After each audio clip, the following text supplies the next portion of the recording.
बिस्मिल्लाहिर्रहमानिर्रहीम अस्सलामु अलैकुम। अभी तक हमने तीन चीज़ें कवर कर ली हैं, जिनमें एक ट्रेंड लाइन है, एक सपोर्ट एंड रेजिस्टेंस है, और थर्ड नंबर पे हमारे पास चार्ट पैटर्न है।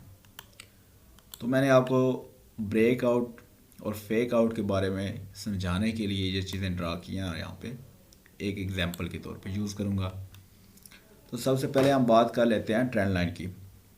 अगर आप ट्रेंड लाइन पे ट्रेड करने वाले हैं तो आपको ये चीज़ जानना बहुत ज़रूरी है, जो कि आपकी हेल्प करेगी स्पोर्ट रेजिस्टेंस में भी, या फिर आप चार्ट पैटर्न पे काम करें तब भी।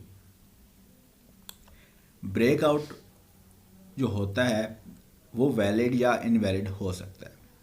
ज़रूरी नहीं है कि ट्रेंड लाइन के नीचे मार्केट गई तो हमारा ट्रेंड चेंज हो चुका या ट्रेंड लाइन टूट चुकी।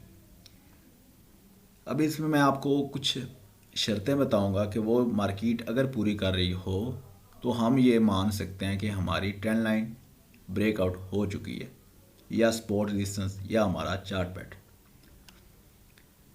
अब मार्केट में क्या होता है कि दो तरह के ट्रेडर्स होते हैं।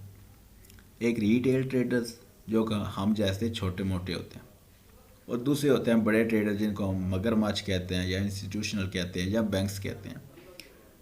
अब हमारे पास इतना कैपिटल नहीं होता कि हम मार्केट को अपनी मनचाही डायरेक्शन में कुछ देर के लिए मूव करा सकें, जबकि बड़े ट्रेडर्स, इंस्टीट्यूशनल या बैंक्स के पास बहुत ज़्यादा कैपिटल होता है, जिसकी वजह से मार्केट को वो मनचाही मर्जी मूवमेंट दे सकते हैं थोड़े से वक्त के लिए, जिसको हम डंप कहते हैं या पंप कहते हैं।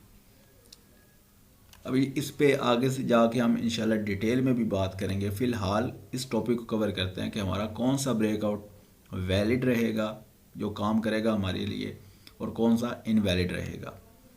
Let's suppose market up down move करते बाय के ट्रेंड में चल रही थी, और हमने ट्रेंड लाइन ड्रा की ये देखने के लिए कि इसको जब वो ब्रेकआउट देगी तो रीटेस्ट पे मैं सेल की ट्रेड लूँगा। यही चीज़ आपने अप्लाई करनी है दूसरी ट्रेंड लाइन, जो कि सेल की तरफ होगी। अब ये यहाँ पे एग्जांपल मैं बाय की यूज़ करूँगा। तो मार्केट में ट्रेंड लाइन को तोड़ने वाली कैंडलस्टिक क्या ज़्यादा एग्रेसिव थी? एग्रेसिव से मुराद के उसमें कितना मोमेंटम था, यानी कि अगर ये ट्रेंड लाइन्स को यहाँ पे तोड़ रही थी तो क्या ये नॉर्मल कैंडलस्टिक थी या बहुत ज़्यादा बड़ी मोमेंटम वाली कैंडलस्टिक थी? अगर बहुत ज़्यादा मोमेंटम वाली थी तो ये हमारा एक रेड सिग्नल हो सकता है कि ये डंप कराया जा रहा है मार्केट को, ठीक है, जो कि एक फेक आउट की सूरत में हो सकता है। यानी कि इसके बाद मुमकिन है कि मार्केट नीचे ना जाए, यहाँ पे बायर्स के एसएल हंड करके मार्केट ऊपर चली जाए। अब होगा क्या, इसके पीछे रीज़न है कि ऐसा मार्केट करती क्यों है। अब मार्केट करती इसलिए है क्योंकि जो लोग ट्रेंड लाइन पर ट्रेड ले रहे हैं तो उनका क्या नज़रिया है कि जब मार्केट ट्रेंड लाइन के पास आएगी मैं रिवर्सल एंट्री लूँगा, जब मार्केट ट्रेंड लाइन के पास आएगी मैं रिवर्सल एंट्री लूँगा। मैंने बताया था कि मार्केट में दो तरह के ट्रेड्स होती हैं, और वही चीज़ बेसिक है जो कि हम हर जगह अप्लाई करते हैं, या रिवर्सल एंट्री होती है या ब्रेकआउट एंट्री, ठीक है। तो जो रिवर्सल एंट्री ले रहे हैं वो यहाँ से ट्रेंड लाइन के साथ लेंगे, उनका एसएल कहाँ होगा, यहाँ पे।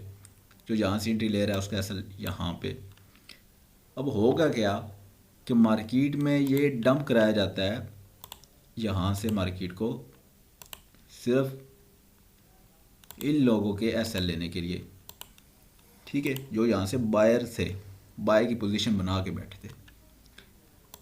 अब यहाँ जैसे वो नीचे मार्केट आती है, यहाँ जो ब्रेकआउट स्ट्रेटजी पे काम करने वाले थे वो भी तो अपनी अलर्ट पोजीशन में आ जाते हैं कि मार्केट का ट्रेंड टूट चुका है तो हम यहाँ से सेल करेंगे। अब जाहिर है जैसे वो सेल करेंगे तो उनका एसएल यहाँ इस एरिया में पड़ा होगा, ठीक है।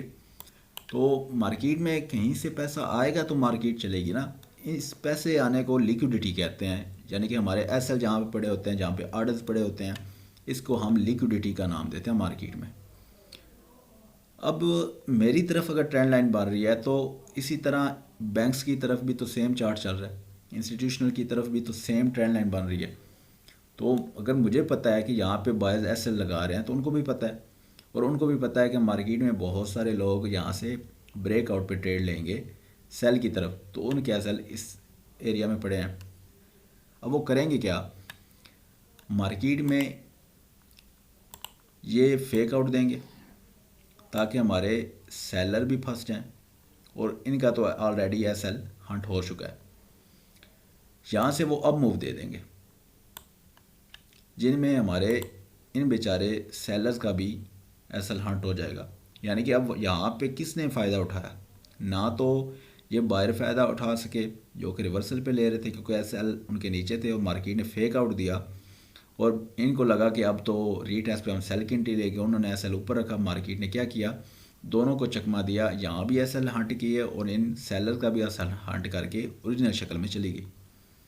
अब इससे बचने के लिए सबसे पहले तो हमें मेजर ट्रेंड देखना होगा। अब मेजर ट्रेंड देखने के लिए कौन सा टाइम फ्रेम बेस्ट है, ये आपका सवाल हो सकता है। तो उसके लिए 4 आवर इनफ है अगर आप डे ट्रेडर हो तो। अगर आप डे ट्रेडर तो 4 आवर इनफ रहेगा।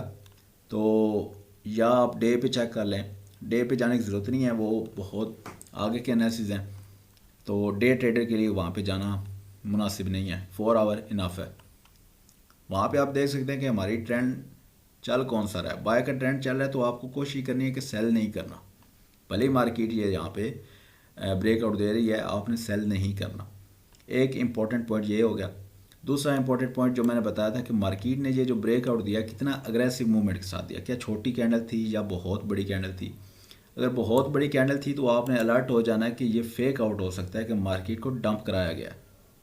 ठीक है, अगर मार्केट क्लोजिंग देगी है तो उसके बाद हमें तीसरा पॉइंट ये देखना है कि क्या इसके नीचे कोई रिजेक्शन है। अगर कोई लॉन्ग विक है इसका मतलब कि ये भी फेक आउट की एक निशानी हो सकती है। अब थर्ड पॉइंट जब हमने देखना है कि जब मार्केट रीटेस्ट करने आई, जब हमारा एंट्री पॉइंट होगा, इसलिए मैं कहता हूँ कि हमेशा रीटेस्ट पे एंट्री लेनी है। और रीटेस्ट पे जब मार्केट आएगी तो हमें किस तरह की कैंडल देखनी है, जो इस तरह की हो और उसके ऊपर वाली साइड रिजेक्शन हो। इसका मतलब है कि यहाँ पे सेलर्स का प्रेशर आया है। अब मार्केट के चांसेस बहुत ज़्यादा हैं कि मार्केट यहाँ से सेल जाए। ठीक है, तो ट्रेंड लाइन टूट गई, ये एक निशानी यहाँ से हो सकती है। और कोशिश करें कि ये पहली जो कैंडल होगी उस पर ट्रेड ना लें, उसको मौका दें कि अगर उसने ऊपर जाना है, ये एसएल हंट करने तो वो चली जाए। पैसा नहीं आ रहा ये अफसोस नहीं पालना। अगर आपका पैसा नहीं जा रहा तो ये खुशी की बात है। कमाया नहीं है ये इट्स ओके, कम से कम जो आपके पास है वो जाना नहीं चाहिए। ठीक है, उम्मीद है ये आपको समझ आ गई होगी।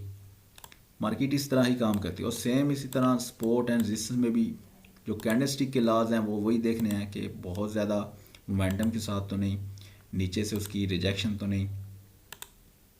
जब वो रीटेस्ट पे आएगी तो क्या मुझे कैंडल जो दिख रही है उसके ऊपर रिजेक्शन है कि नहीं है, और कोशिश करनी है कि पहली स्किप करनी है, दूसरी ट्रेड भी लेनी है। ठीक है, और यहाँ पे हमने देखना है, मैं वही सिनेरियो आपको बताता हूँ कि स्पोर्ट रेजिस्टेंस पे ट्रेड करने वाले यहाँ से क्या कर रहे हैं, बाय कर रहे हैं, बाय कर रहे हैं और बाय कर रहे हैं। उनके एसएल कहाँ पे हैं, इस एरिया में। अब मार्केट में जो बड़े लोग बैठे हैं वो डंप कराएंगे यहाँ पे मार्केट के इस ऑर्डर्स के एसएल को हंट करने के लिए। अब जाहिर है जो रीटेस्ट पे एंट्री लेंगे उनके एसएल यहाँ पड़े होंगे।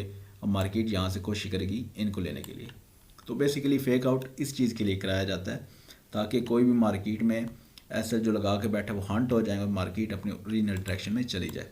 तो सेम वही लॉ आपने अप्लाई करना है, मेजर टाइम फ्रेम पे जाना है और देखना है कि ट्रेंड कौन सा चल रहा है। उसके बाद डिसाइड करना है कि हमने उस डायरेक्शन में लेनी है ट्रेड ट्रेंड के हिसाब से।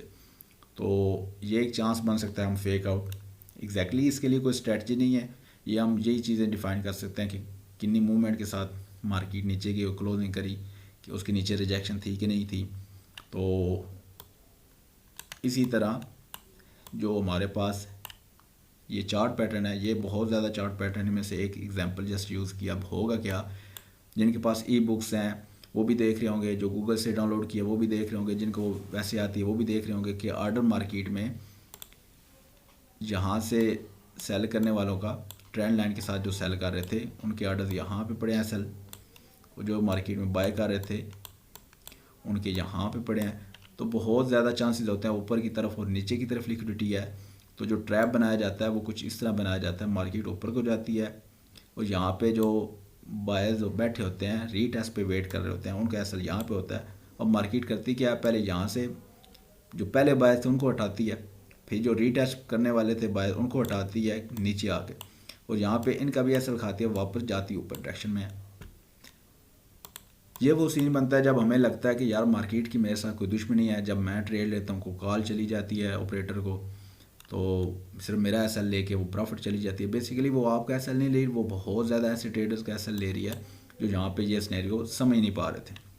ऊपर की तरफ भी एसएल थे, नीचे की तरफ भी थे। अब मार्केट ने लाजमी यहाँ से फेक आउट करना ही करना है, हमने जस्ट वेट करना है पहला फेक आउट हो जाए, ठीक है।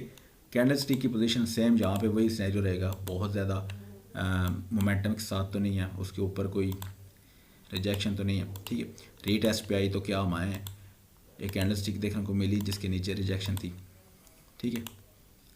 तो आपको उम्मीद है ये मार्केट कैसे काम करती है हमारे एसएल के साथ, वो आपको यहाँ पे आ गई होगी। यहाँ पे भी आप समझ गए होंगे ट्रेंड लाइन में क्या होता है, सपोर्ट रेजिस्टेंस में क्या होता है और यहाँ पे चार्ट पैटर्न में क्या होता है।